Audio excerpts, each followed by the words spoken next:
Hi, Eliza Inkberry with Darkside University's Gothic Gardening class. This is just a quickie answer to a student's question about lemongrass. They asked how you grow it inside or outside, and I have an article on my blog about it.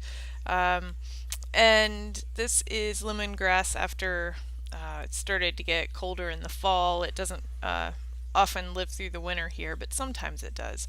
If you're in an area where it will come back, it will get bigger and bigger every year, but if not, then you need to start with a new plant each year. And a lot of times what I do is I just go to a Asian grocery store and pick out a piece of lemongrass that still looks like it has maybe the base of roots or close to it at the bottom, because you can plant that in a pot and it will usually root for you.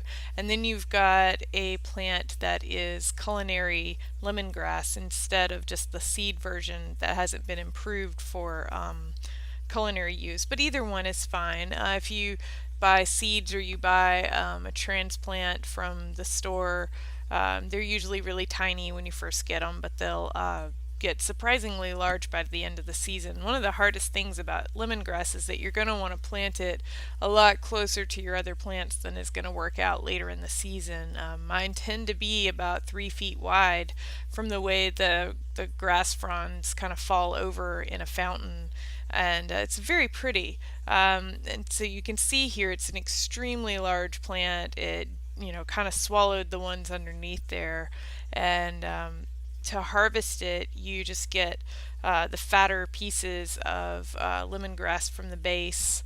Um, and you cut that and you use the tender parts of it in cooking. But you can do this in a pot, and I have actually dug it up at this stage and grown it in a pot through the winter and then planted it back out in the spring, and it did really well, other than my cats kept chewing on it and throwing up in the house, so that was not delightful. But we haven't done it since because of that, and I just get new lemongrass every year. But it's an easy plant to grow in a pot. You need a large pot, and you're going to have to fertilize it well and keep it well watered, because it will fill up the pot with roots in a short period of time. And so it may be one that you need to take out periodically and kind of cut the plant in half and then put half of it back in the pot with fresh soil and fertilizer. But either way, it's easy to grow, especially if you have a nice warm climate. If you're in an area that's really cloudy and rainy, I'm not sure how well this plant does. I'm in an area that has a ton of sun and heat, and it does great for me. So I hope that helps, and good luck with your lemongrass.